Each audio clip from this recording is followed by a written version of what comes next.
જય શ્રી કૃષ્ણ સીતારામ. આપણે આજે બનાવશું લીંબુનું શરબત. તડકા બહુ પડે છે એટલે આપણે હવે લીંબુનું શરબત બનાવશું.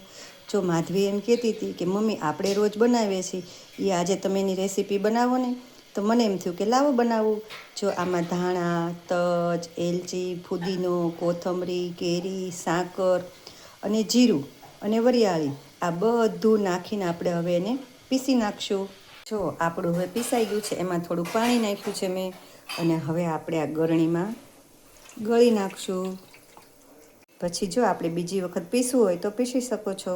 જો આપણું પાણી ગળાઈને હવે થઈ ગયું છે, હવે આપણે એને શરબતમાં નાખી દઈશું. જો આ શરબત તૈયાર થઈ ગયું.